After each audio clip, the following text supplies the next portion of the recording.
Hi, I'm Chris. And I'm Jeremy. And I'm Fergal. And we're from Movie Smash. Comic book movies are having a golden age right now with the MCU. Movies based on comics aren't necessarily a new thing, but they're a big thing. Join us every other Tuesday on Movie Smash. We explore these movies and find some hidden gems. Every other week, we revisit some of the best. And some of the worst movies based on comics or graphic novels. Was Green Lantern as bad as you remember? Heck no! Is Time Cop the most accurate time travel movie ever created? Absolutely. Was Mystery Men way ahead of its time? Should they be revisited? Should they be forgotten? Join us on Movie Smash and find out. Listen wherever you find your fine podcasts.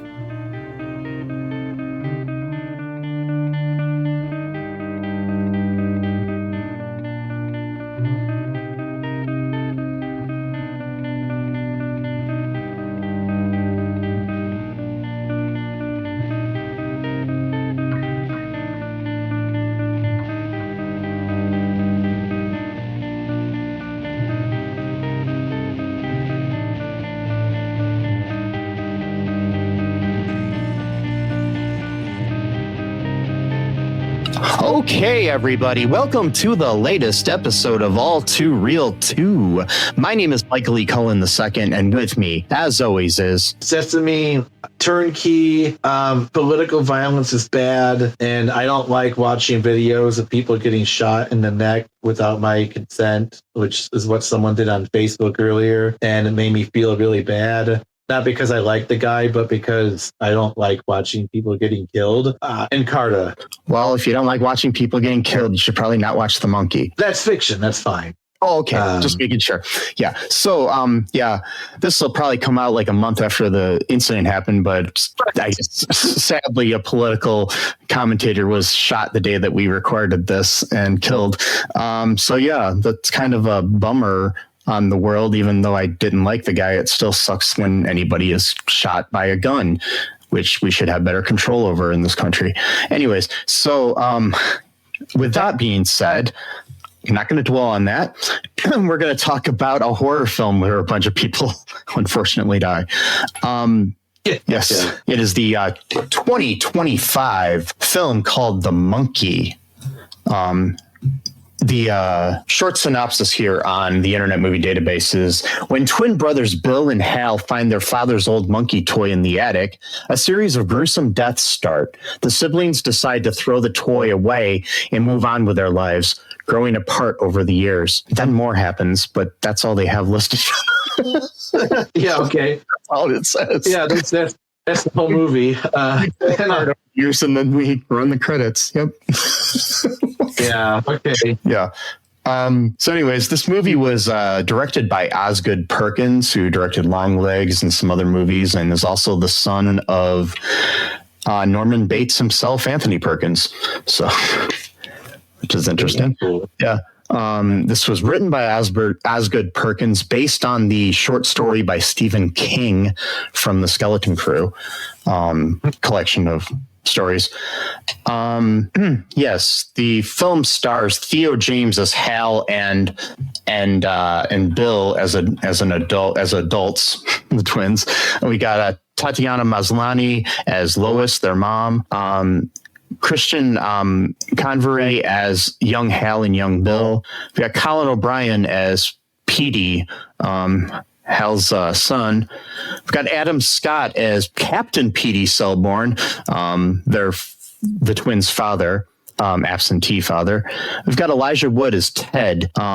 We've got Rohan Campbell from Halloween Ends as Thrasher. We've got Sarah Levy as Aunt Ida. We've got Osgood Perkins himself as Uncle Chip.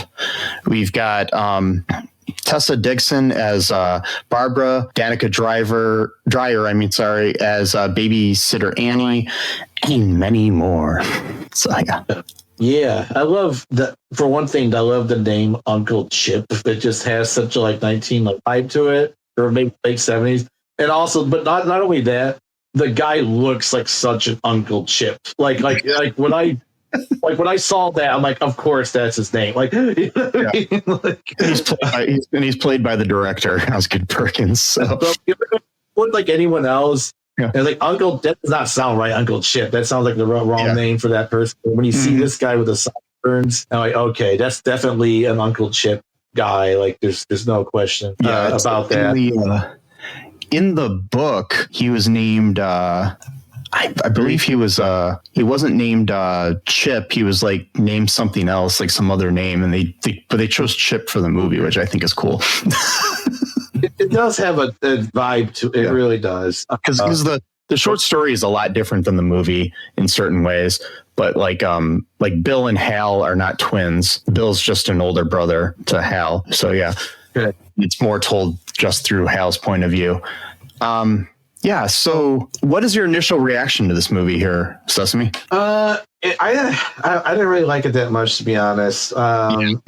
It had parts that were okay, but I don't know. Like I don't like gore for one thing. That could be it too. I gore and horror. I like horror movies from like the 70s, like in the 60s, like before the violence became like super gruesome, and so. Gotta watch a scary movie, it's gonna be from that era or like something that's like in that style. So that's just for me right there. But it just could be too of just like the mood I've been in lately. Maybe I just wasn't in the right headspace for it. So I don't know. I liked the first half of this movie. Kind of hated the end of the movie. So that's how I feel. So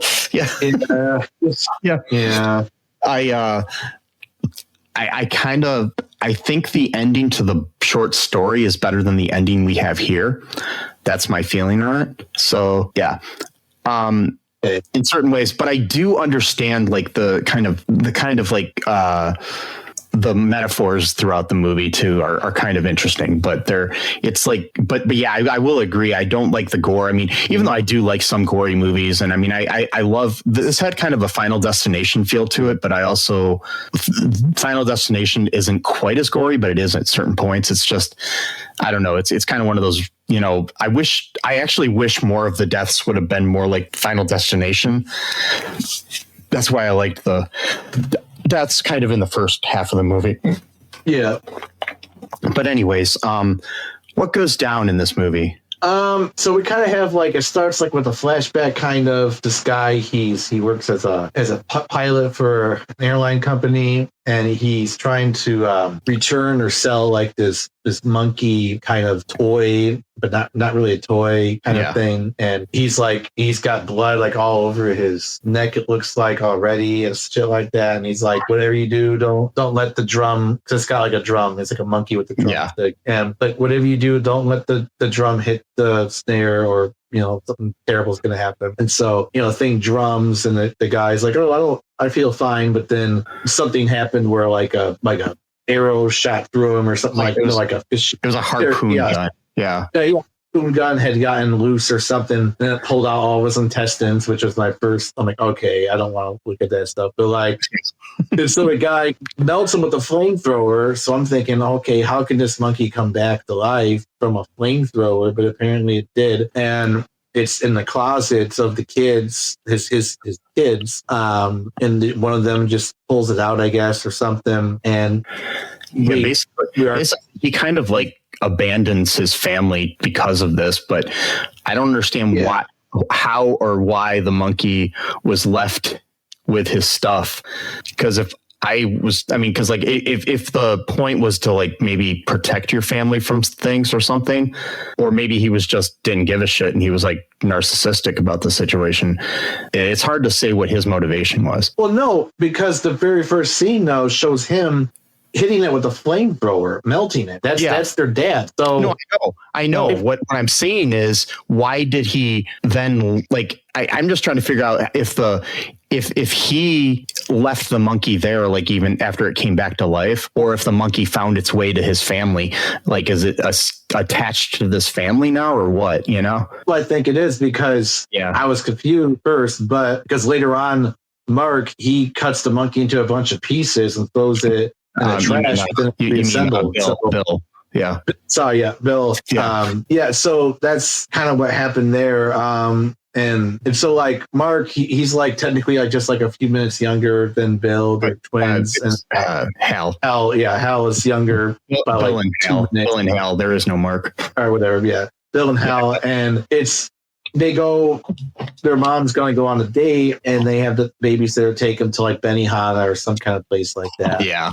And they just kind of showed up, Hal thinks Bill brought it with them, but it just was there. And the chef's kind of flirting with the babysitter by like making like a rice patty in the shape of a heart or something like that. Yeah. And Hal starts hearing like this weird circus music in the background, and then the chef like loses his knife and accidentally cuts their head off, which I'm thinking, really? Like, is that sharp of a much of pressure to? I mean, really? Like, I don't know. Like, it seems a bit. I mean, maybe it was like, remember those Ginsu knives that we used to sell on TV?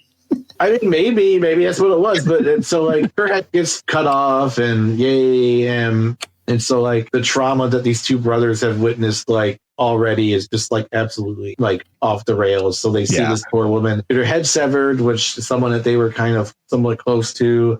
And then Bill is like a total piece of shit to Hal. He's always bullying him constantly. All of his friends at schools, which are all girls for some reason, which is kind of weird. They never really explain why all his friends are girls, and then why they're always picking on Hal on his behalf. Like, that's weird. I mean, like, I had a few like girl bullies when I was in school, but like not exclusively. Like, it's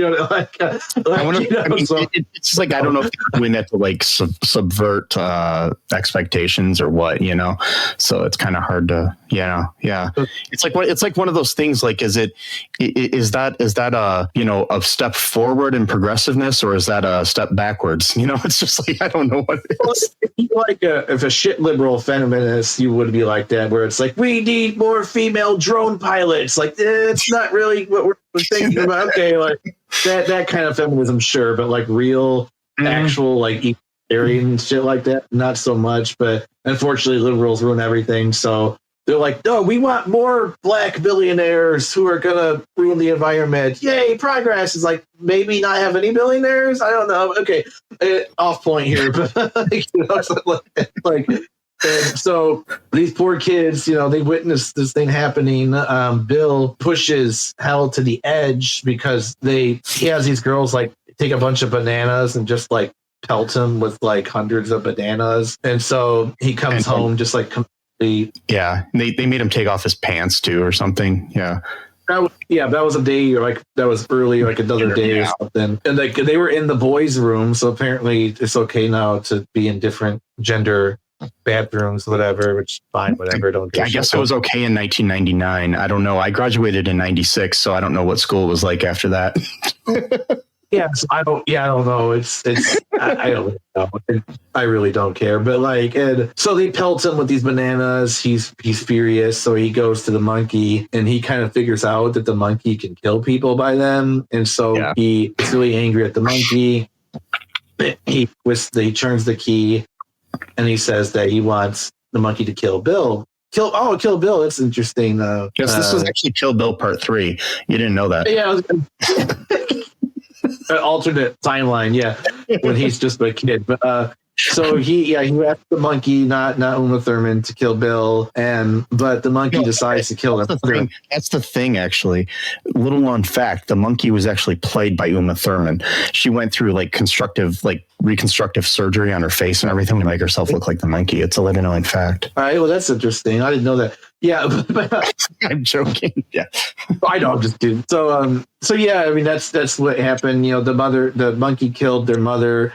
She was making cake, desserts, and she had like a brain aneurysm or something like that. Yeah, and she died. Bill right in front of Bill. Yeah.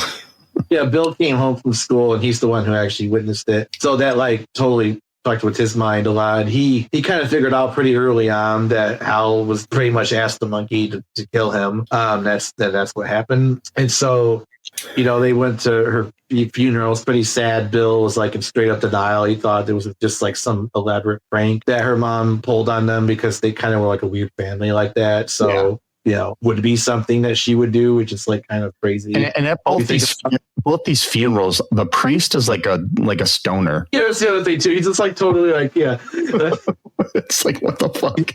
No, man, it is what it is and stuff like that. Like, what are you talking about? And so, now they're going to be raised by their aunt and uncle. Yeah, I'm not sure. Uncle Chip and Aunt what's her name? Ida. Yeah.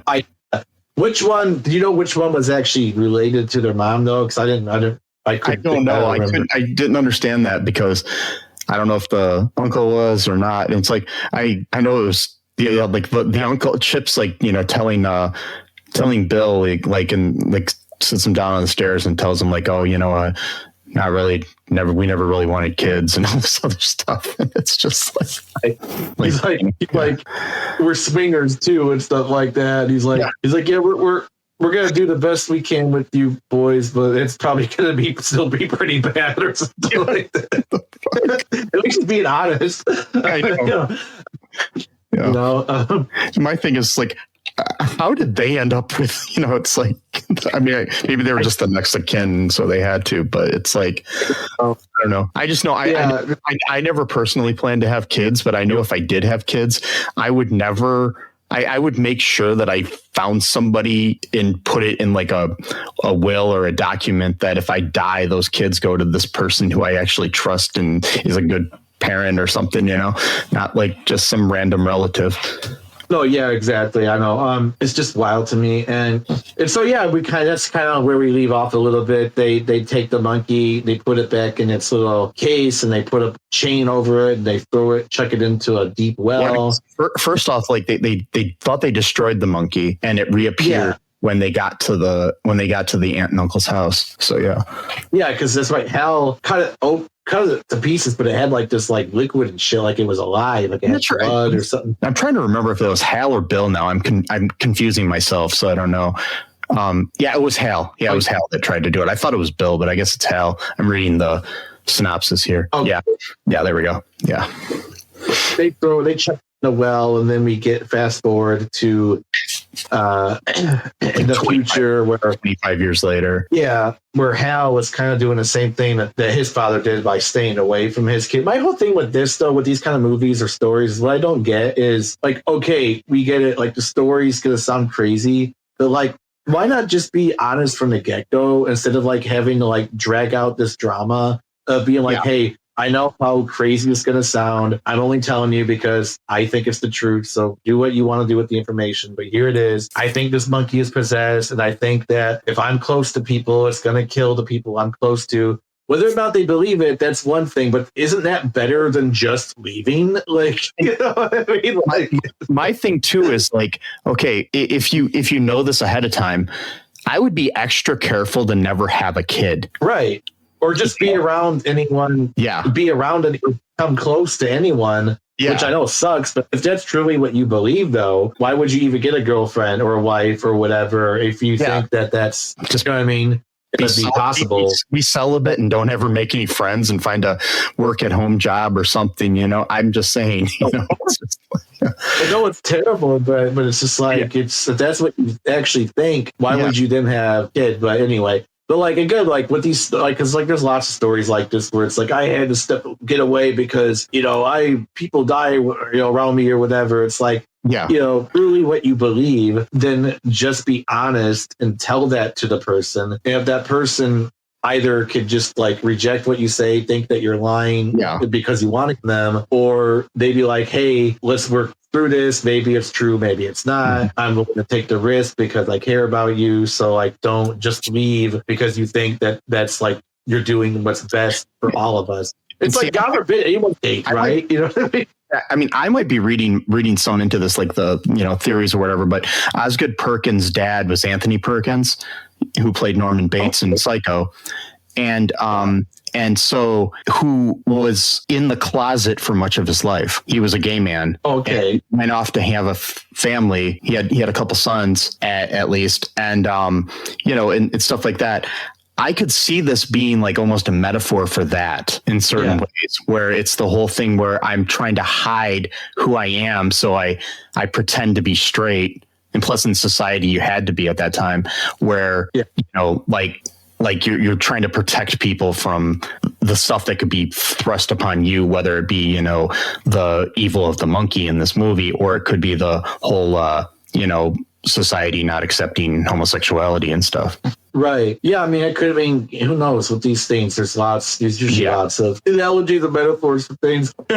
Sure. Excuse me. And then we get into the future. He's working at like a superstore, like a kind of like a, not really a gas station, but like a small store, like maybe like a drugstore or something like, and you're just kind of like, you know, boring life, boring job, that whole, you know, motif or whatever. And then he asks his boss, who's like this complete stoner guy. Everyone's a stoner in this movie, apparently. And it's like, oh, it sucks, man. You got a kid? He's like, yeah. He's like, you only get to see him once a year? He's like, yeah. He's like, that sucks, man. He's like, oh no, it's actually my idea to do it the once a year thing. It's like,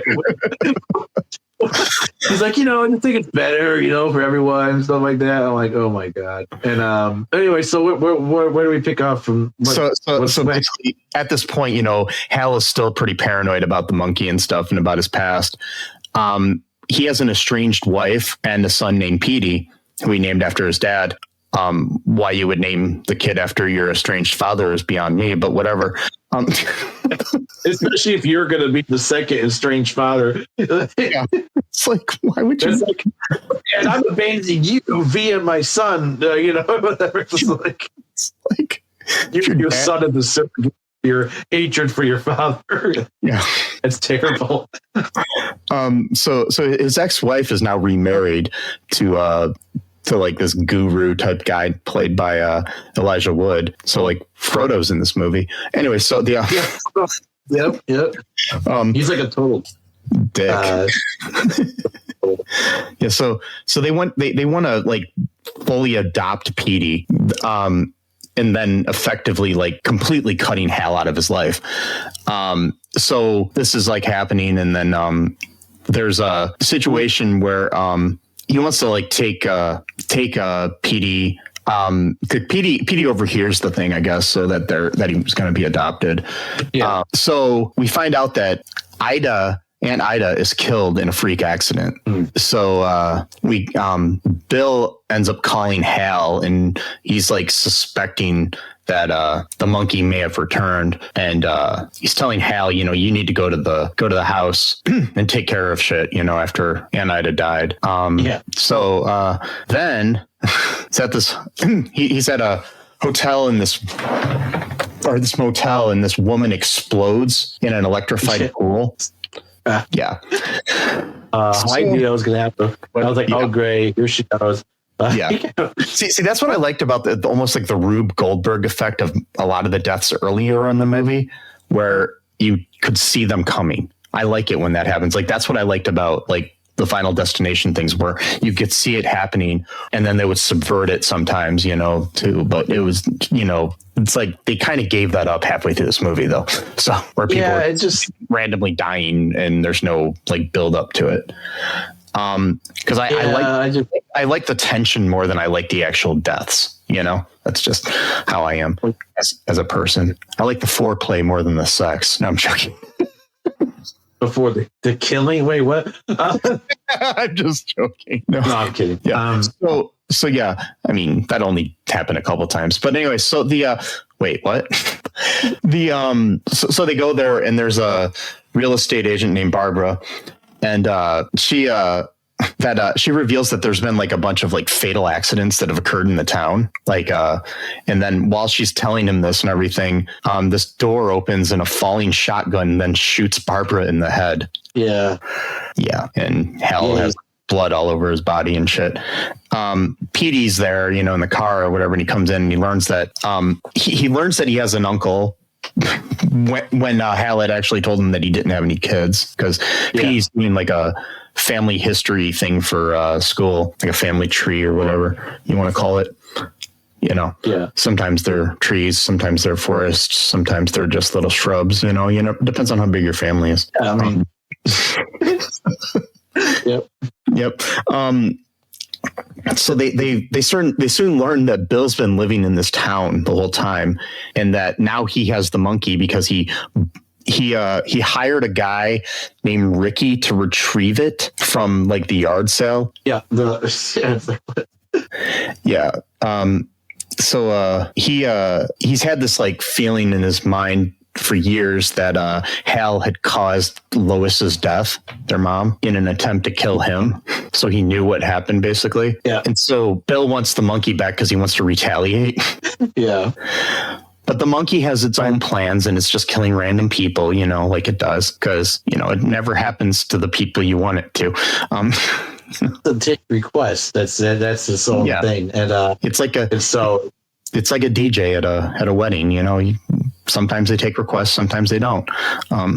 It's a good, interesting metaphor too, if you think about it, because like monkeys are usually seen as like unruly, chaotic kind of creatures, just because they kind of are, even though that's just their nature. They're not really chaotic, it's just how they are. And so like the idea of like turning the key to a monkey to do violence, in that you don't really control what the monkey does, kind of makes sense, you know, because we're talking a lot about violence these days and political violence. And, you know, when you put a lot of hatred rhetoric out there and you're constantly talking about entire groups of people that need to be in concentration camps and they need to be sent to foreign countries with alligator pits, and, you know, or how all trans people are evil and they need to be stripped of all their guns, and how sometimes, you know, when you put out all that violent rhetoric, sometimes the violence goes off in random directions and doesn't always go, you know, in the direction that you want it to. Oh, wait, what am I referring to? Anyway.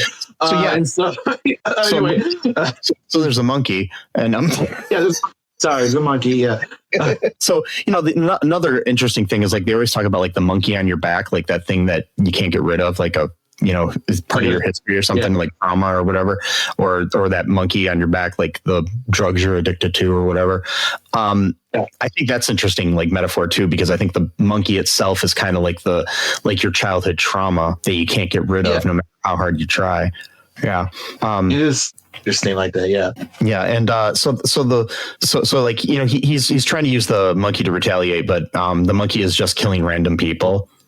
And Bill has this theory that whoever, you know, winds the key is the one who's spared.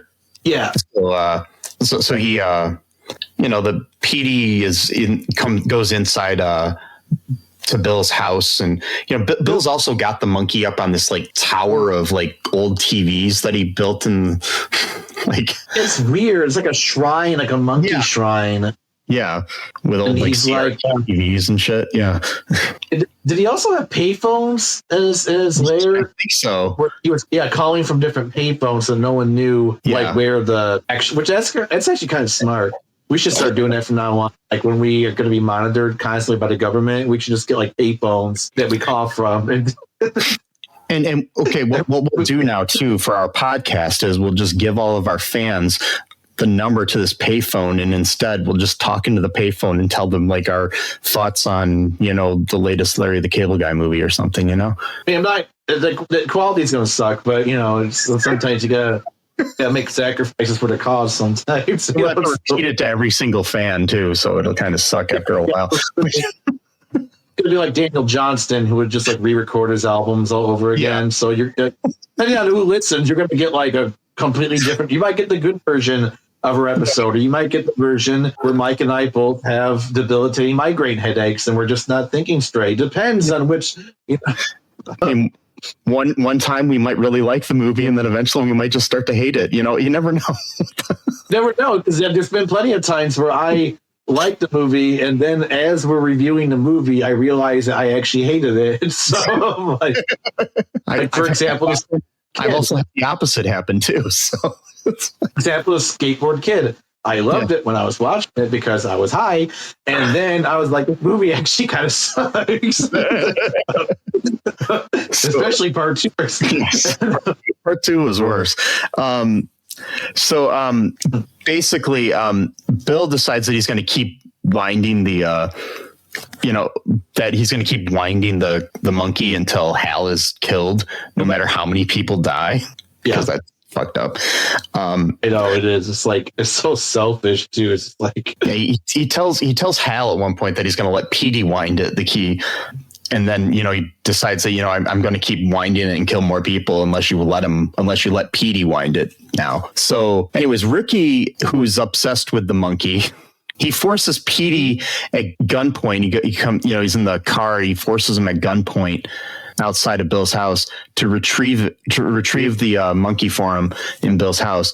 So, while inside, Bill instructs Petey to wind the key, and then he does, and a swarm of wasps come in and kill Ricky. Hal's in the car while this happens, and so Hal then goes and enters the house, and Bill forces the monkey to drum without winding the key in a desperate attempt to kill his brother. The monkey then starts drumming uncontrollably and triggers widespread death and destruction throughout the entire town. Yep. Yeah. So Bill finally gives up and they reconcile. They, shake hands and whatnot after Bill doing the thing where you go to shake somebody's hand and then they take it back and act like they're straightening up their hair or whatever. A few times. It was annoying. You did not need to do it.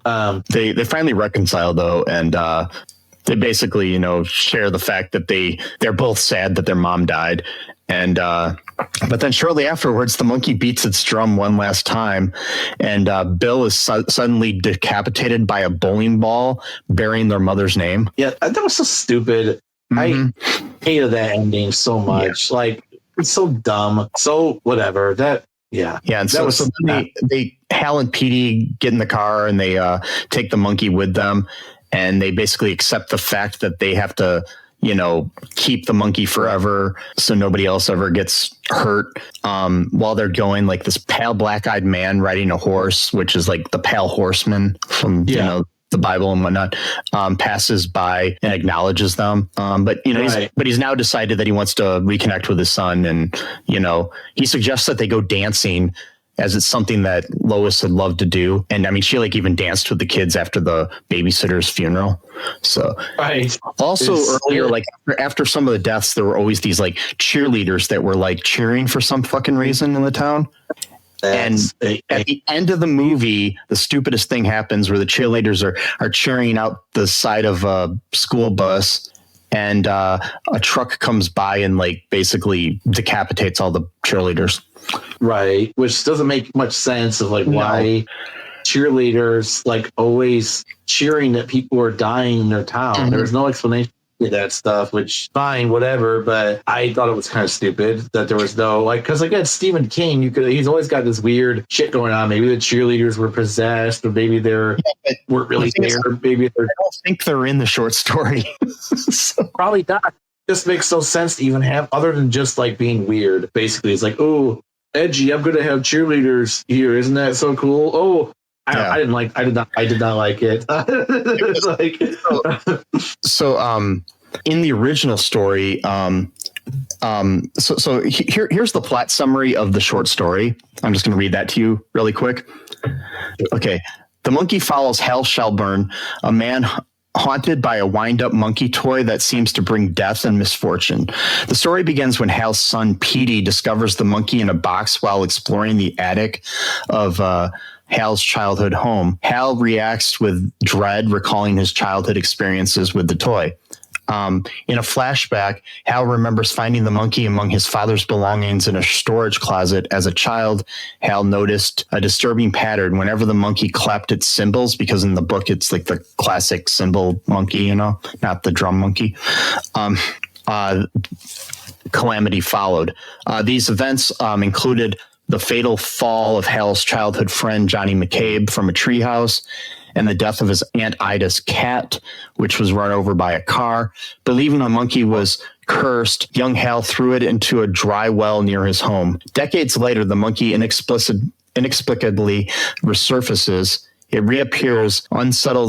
reappearance unsettles Hal, who fears for the safety of his family. Determined to destroy the toy, Hal and Petey go to Crystal Lake, which is interesting because that's like Crystal Lake, Camp Crystal Lake is where Jason Voorhees lives, but I don't think that's any. I think it's just a random name that he chose. With a monkey in a flight bag weighed with rocks, Hal rows to the deepest part of Crystal Lake, where he throws the bag into the water. As the bag sinks, Hal hears the faint sound of the monkey's cymbals clapping. During the disposal, the boat starts breaking up, but Hal manages to swim ashore safely to Petey. The story ends with a newspaper clipping showing that hundreds of fish in the lake have died as a result. I think the short story is better. Yeah, I mean, if for a short story, it works, because not a movie length thing. Yeah, it's I mean, I'll give it this. I mean, I like Osgood Perkins' style. And I mean, the cinematography was great, and then the acting was all good and everything. It's just there was something lacking from the story. Yeah, and I mean, I know that the story isn't. It's got a deeper meaning than the short story, though. But it's still it needed something else, like some kind of punch to it that it didn't have, or something. You know? Yeah, I do know. I guess the reason that they chose the drumming monkey instead of the cymbal monkey that was in the book is because the film producers, for some reason, believed that the Walt Disney Company owned the rights to the cymbal banging version of the toy on the basis of its appearance in Toy Story 3. Oh, interesting. But I guess it's been proven since then that they don't really own the rights to the toy, so they could have. The research to even check if that was true or not. Somebody told them that, believed it. But I mean, I think the drumming monkey works too. It doesn't matter, you know. But yeah.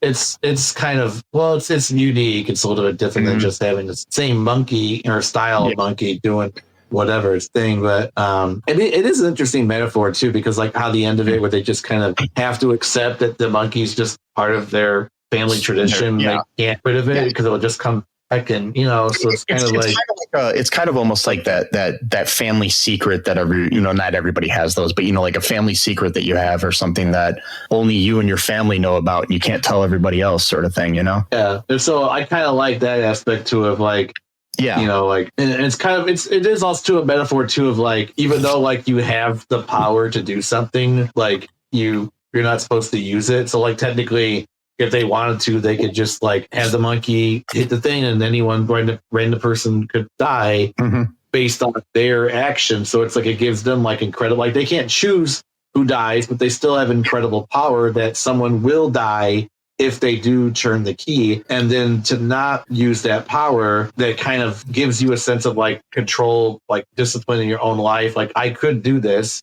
Again, like I have the power. If I'm a pretty good speaker, I'm not the best, but I'm a pretty good orator. I'm pretty good at getting my thoughts across. If I wanted to, I could say like, hey, I hate this group of people. I think they're horrible. I think they shouldn't have rights.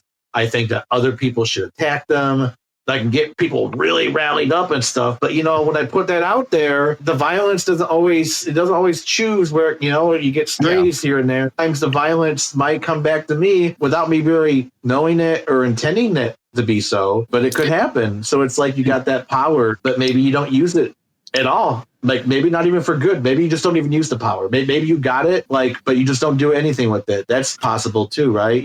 So it's interesting. I mean, the randomness of the deaths kind of reminds me slightly of there was a movie by Richard Kelly called The Box that was based on Richard Matheson's short story Button Button. It's about a box that has a button in it. If you press the button, you can get $1 million if you press the button, but some random person on Earth will die.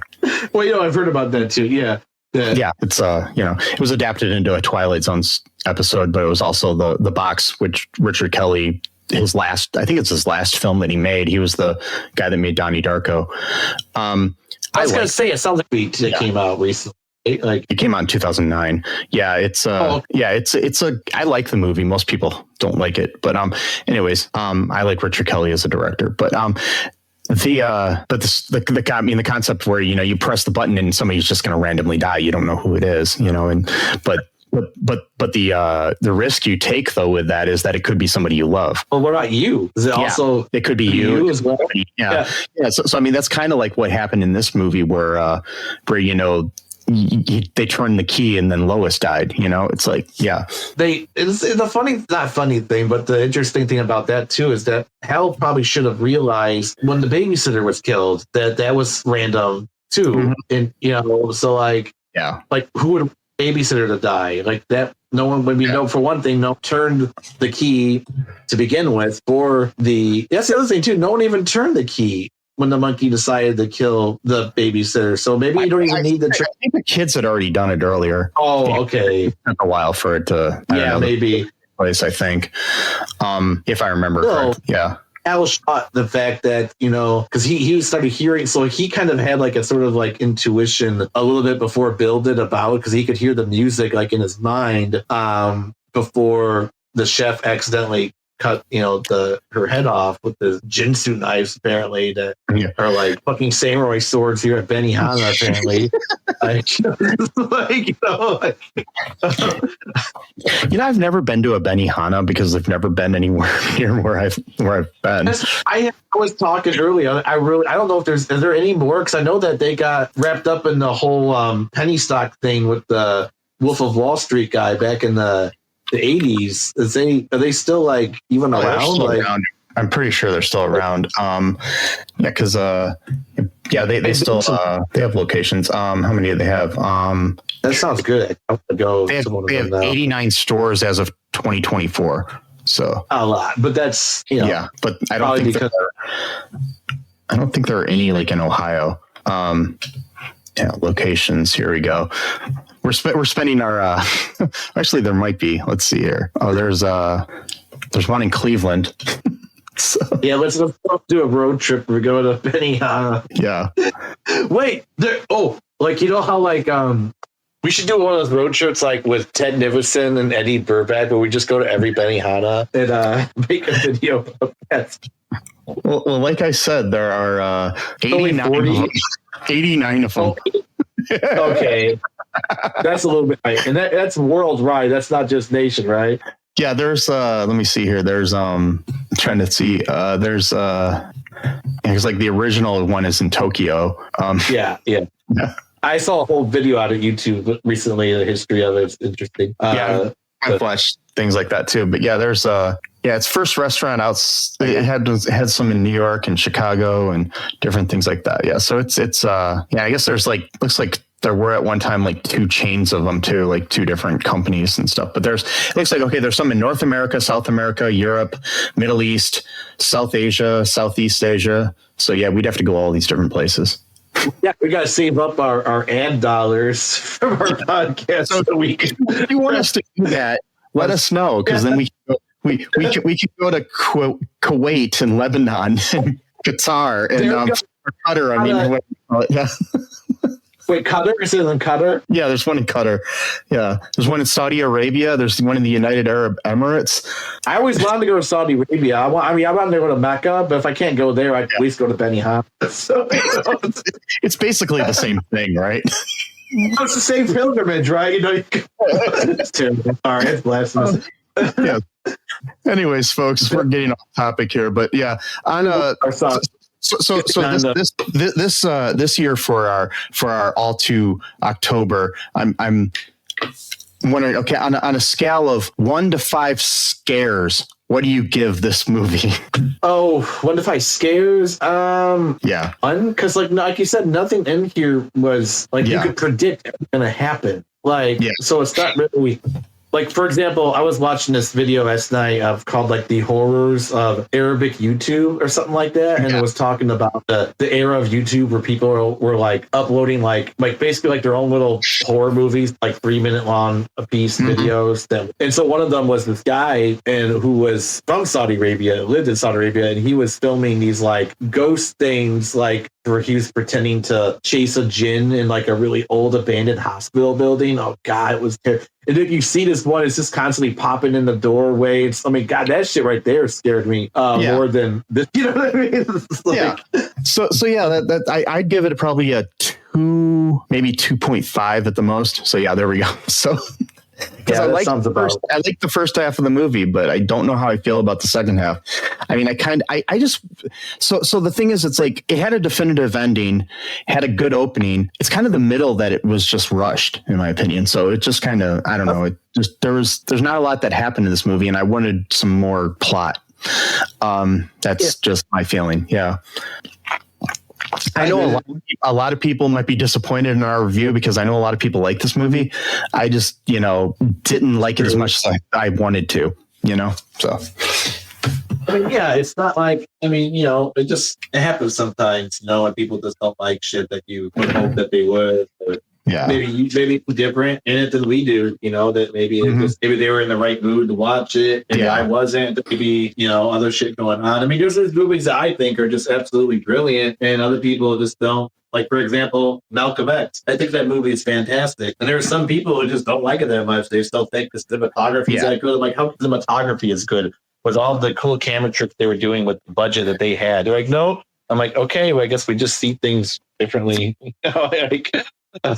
How could you say the cinematography in Malcolm X is bad? That's what I heard a review from someone saying that it wasn't any good. I'm like, how are you? What are we seeing different movies? I mean, if you're talking about the Morgan Freeman one, sure. Yeah, but yeah, it's like what's the? I'm trying to remember. I'm looking it up now just because I've got to defend this. The cinematographer for that movie was. Excuse me, Ernest Dickerson, who's like one of the greatest cinematographers in history.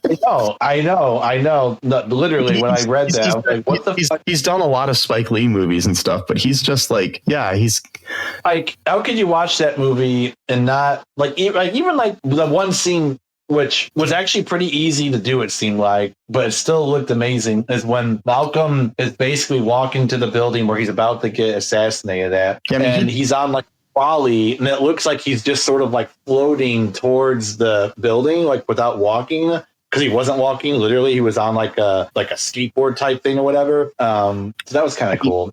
He's not now more known as a director, but he did like all the early Spike Lee joints, it's like, so, and then he was like the cinematographer for Eddie Murphy's Raw. He had done like Crush Groove before that. He had done the music video for Born in the USA by Bruce Springsteen. Interesting. Okay. Yeah. So yeah, I'm saying that he's a bad cinematographer just like makes me mad. Anyway, so whoever did that I find the article. I read it a long time ago. I don't know where I could find it now. It'd probably just make you mad if I could find it. But no, that's okay. I mean, he was the cinematographer for Brother from Another Planet. That's a beautiful movie too. Anyway, so we're gonna end now, I think. So just for getting off topic. But anyways, folks, thanks for listening to our episode and our divergences and all that stuff too. Hope you enjoyed it. Do us a favor, go to all2real2.com and check out all of our links there. We've got links to all of our social media, links to all the places where you can listen to the show if you don't like where you're listening to it now.